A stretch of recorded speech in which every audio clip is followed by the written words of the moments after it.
2025 is really a big crumble of society at large, and we're seeing so much coming up to the awareness of the collective, so much starting to crumble.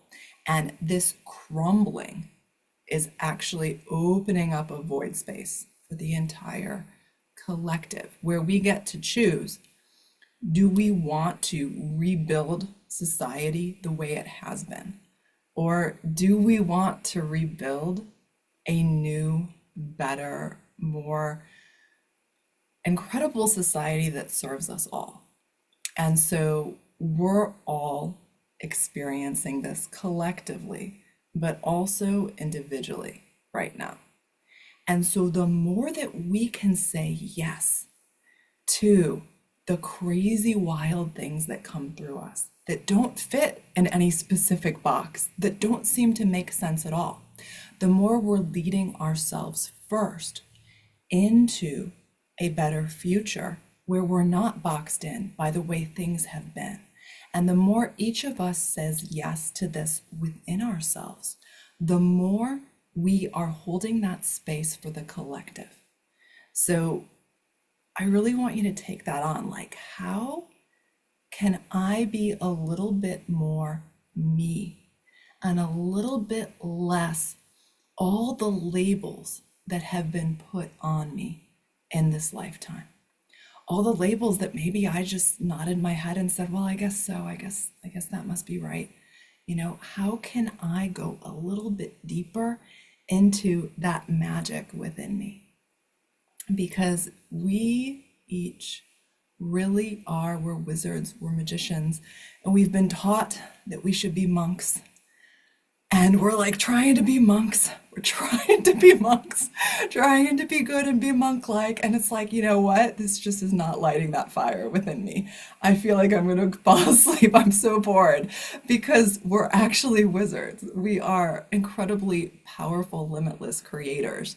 And the more that we say yes to those little inner nudges, to be weird, to be different, to say the thing that we've never said before, that it's like, what if everybody looks at me funny if I say that? The more that we say yes to these nudges, the more that we are owning and saying yes to that inner creator, that inner genius, that part of us that is God's source and body, that where the power of the universe is flowing through our veins. We have such opportunity this year. And I feel like we've lived through quite a few chaotic years. We really have. And I feel like they've all been leading up to creating this year for us. They really have. There's so much we've learned, so much we've embodied, so many choices we've already made to get us to this point where we can be here in this space, where we can be open to this crumbling and this void space that's opening up within us so that we can make higher choices this year.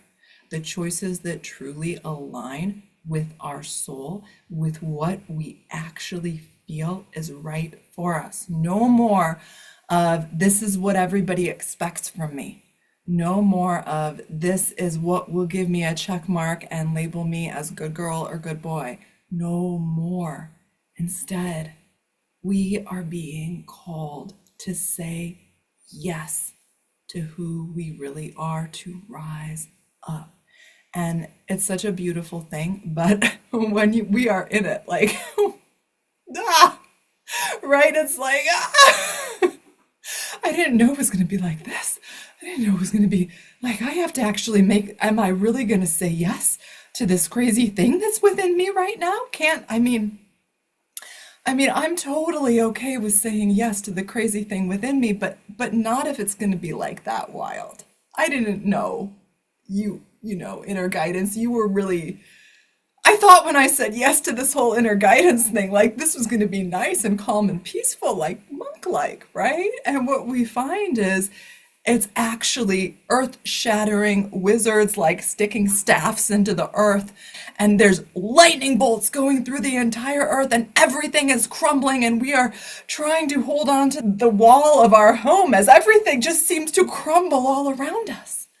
It's like, I didn't know I was signing up for that, right?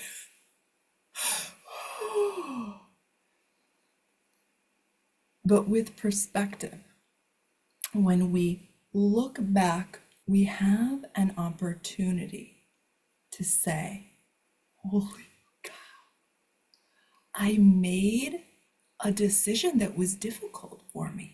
Maybe I made a series of decisions that were difficult for me, that were next level, that forced me to pull out courage I didn't even know existed within me, that I've never experienced in this lifetime. I pulled this courage out from my heart or somewhere. I don't know where it came from, but I pulled out this next level courage and I did something that younger me would have been like, whoa, who is that? How did you do that? And that's my intention for us, that we create a literal masterpiece, that when we look back in future years, we say, I can see how the years and the decisions, they lined me up and put me in a place where I made a literal masterpiece. How do we do this? And this is so funny because you guys, I have all these notes here and we're like 50 light years away from the notes, which is perfect. We'll get to them or we won't. It doesn't matter. It doesn't matter. But how do we create a literal masterpiece of a year? We do exactly what I just did right here. I came here to this call with all of these, they look very neat and tidy, don't they? All these very neat and tidy notes. I was prepared to show up prepared.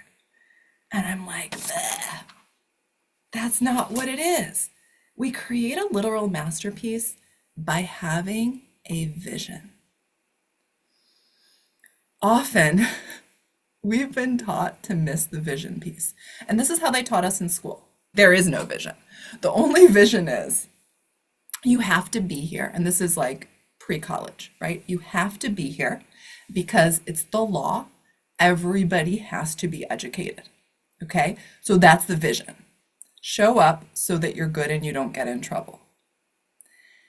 If you're lucky, you might have a teacher or two or parents who do create more of a vision for you. Something like, if you try really hard in school, you'll be able to get a good job and do well in life. So the lucky ones had somebody that helped them create a bit of a vision, but most didn't. Okay. Now, some of us in our blueprints, this is not me, by the way, but some humans and their blueprints have a natural visionary aspect to them where they will just naturally do this. Okay. And they're the ones that are here to lead us in that aspect and show us that that's possible. And so for me, I've taken on that coding, even though that was not one of my natural things.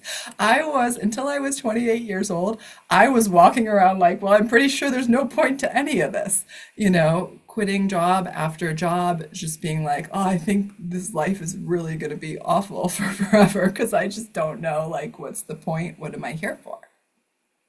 And so what is absolutely true that whether you consider yourself a visionary or not, you can say yes right now in this now moment to taking on the coding, the energetic structure within your system of I am a visionary. I create a vision and I walk towards it, not with a perfect plan, but with my inner guidance, my intuition to lead me. Okay. So why is this so important? If we don't know where we are flying the airplane of our life, this analogy is so freaking true. If we're just like, I don't really know where I'm going, then we are going to be on an airplane spinning in circles and we're never going to land anywhere because we don't know where we're going. But if we're like, you know what? I want to go to Montreal. All right, then we start moving in the direction of Montreal. Often, we're waiting for guidance about what that end destination should be, when that's not how any of this is designed to work. How it's designed to work is this. You tap into, what do I actually enjoy? What actually lights me up? What actually feels good to me? From your human perspective, where you are right now. What would I like to experience more of in my life? What would I like to do that's of service to others? Not because I have watched 50 videos on YouTube about how to make money fast or how to get rich quick, and everybody's saying this is the current thing. Absolutely don't do that. Run in the other direction from that, because that is guaranteed to completely suppress your soul and your calling and your purpose and your blueprint. And it's like, that's not even a bad thing, because it's just another lesson. If you're open and aware, you can move through it pretty quick and recognize, like, oh, that's not the thing. That's not the thing at all. Like, quick story here. I did that. I did that right after I published One Truth, One Law, I Am, I Create. I published it and I kind of freaked out. Nobody was buying it. I was like, okay, well, I guess that didn't work. And I didn't try to market it at all. I was just like, okay, I guess that it didn't work. All right, well, what's the way everybody's saying that I can get rich quick? It was like, it was literally a panic reaction from my nervous system, because I was expanding so much through saying yes to doing that, that I was not used to or anchored into the higher frequencies of I'm an author yet. So I panicked, and instead of going into, okay, now I'm going to start sharing, somehow I'm going to figure out how to share that I've created this and you would enjoy it, you should come experience it. I was like, ooh, panic. What should I do? I know. I will create a little course on one little thing I learned. But by the way, this was a really cool course, and I do feel that it was in a way soul aligned, but it wasn't at that time. It was a course on how to get as seen-ons. And for those of you that are in my Writing Magic course, I'm going to be doing that live with you guys. So I feel like it's really, really valuable, but it wasn't what I was called to do at the moment. And I wasn't doing it because I felt called to it. I was doing it because I thought, oh, this has obvious value to people, unlike this weird stuff that I want to do, which who's going to think that's valuable? I was like, this has obvious value to people. I'll just follow this easy little template to get rich quick with it. And then I can spend more time doing what I actually want to do. And as an aside, that is one of the biggest blocks that I see in people, is that we will tell ourselves this lie that, and it's not our fault, it's like what society has conditioned us to do, but it's this lie that if I just make myself miserable for a short term doing something that's totally out of alignment to make myself safe financially, then I'll be free to do the thing that's actually aligned, that actually lights me up. And here's what I can tell you with absolute certainty after walking the path of saying yes to no financial security at all and diving in and following my inner guidance over and over and over again, is that when you say yes to the leaps of faith that your guidance leads you to, when there isn't a safety net, you raise your frequency so high, so fast in trust frequency, because you see, you feel, you experience that even though it doesn't make any sense, the universe has got your back financially. But this doesn't work if you do what I tried to do when I was 28, 29, 30, which is like, I'll just quit my job and do nothing and sit around and wait for money to come. No, that doesn't work either. We have to be taking aligned action. We have to be offering something that's of service to others. So anyway, I think it is just so important that we understand that it's not about getting rich quick. It's really not. It's about tapping into, what am I called to? And if we can do this, it opens up a new path for us to walk here on earth. It really does.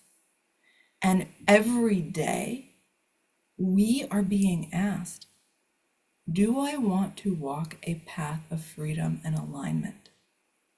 Or do I want the perceived safety of doing it the way everyone else is doing it, or doing it the way that I've always done it? Now, what's really interesting to me about that, it's perceived safety, doing it the way everybody else is doing it or the way it's always been done. I was a waitress for many years, then I became an RN, and almost every single night I would have, maybe not every single night, but close to it, a lot, I would have a dream. It wasn't like actually a nightmare, but it was a dream. It was a disturbing dream, some variation of, I forgot to go to work that day. And then I lost my job, and now I didn't have a job, and I couldn't pay for shelter or food, and I ruined my life because I forgot to go to work that day. I just forgot I had to. And so it's like, even though I had that perceived financial safety, almost every night, what was actually coming through is you don't really feel safe and free. You feel like somebody else has all the control in this situation over you and your future. And even when I was staying home with our kids and Phil was working, I was having that same dream about Phil. It was really a safety dream about, okay, now Phil is forgetting to go to work and I'm forgetting to tell him he needs to go to work that day. And what's been very, very interesting is, after I said yes to following my inner guidance and no longer living that tried and true path that most people are living, that dream stopped, which is really weird, isn't it? Because now I have no evidence that this should actually work or be safe. No evidence at all. But I'm not having that dream anymore.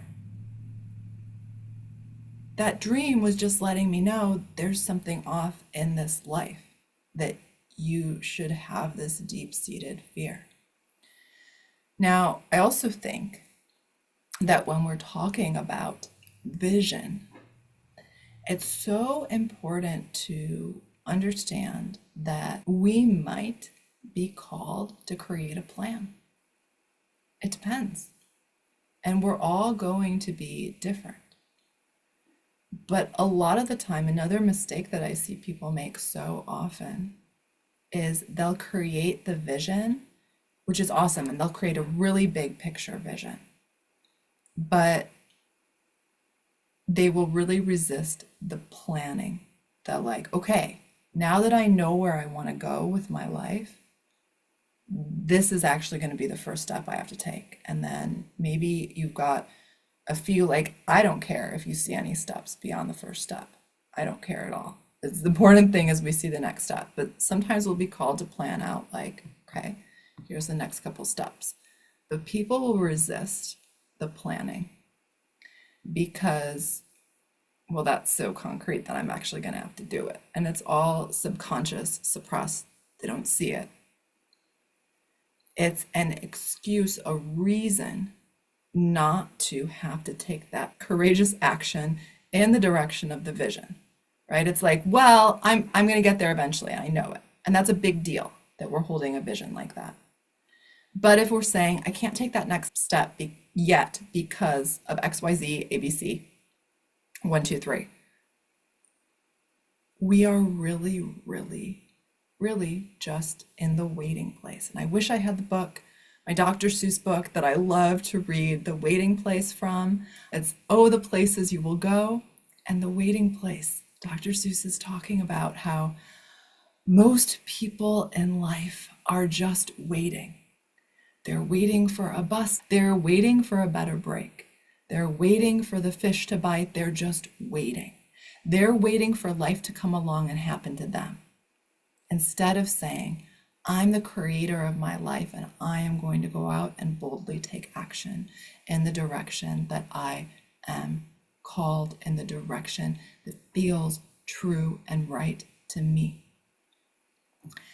And so we need the vision, but we also have to pull out the courage that we might have never seen before. May have not met within us. And I really thought courage was something that you're born with. But here is the sneaky truth about courage. Courage only exists if you're moving through something scary. Something that scares you is what calls courage up and out from the depths of you. If it is easy for you, because you've done it a million times, or simply because this is a natural talent for you, then you're not courageous for doing it. And that's not a knock on those activities. It's not that we shouldn't be doing that. But we tend to mislabel people we see in the world as courageous, doing things that we couldn't, because we're a little bit confused about this. We see them doing something that might scare the crap out of us. We're like, oh, they're so brave and courageous. If I was brave and courageous like that, I could do that too. I think I'd be really good at that if I was brave and courageous. But what we are missing when we look with that perspective is that there was most likely a time when that person was scared shitless, was like quaking in their boots. And if we only connect with people and only see that top of the iceberg moment of like, oh, everything's going great for them, it's perfect, it's just so easy for them. And we compare ourselves, like if I wanted to do that, I'd be so scared.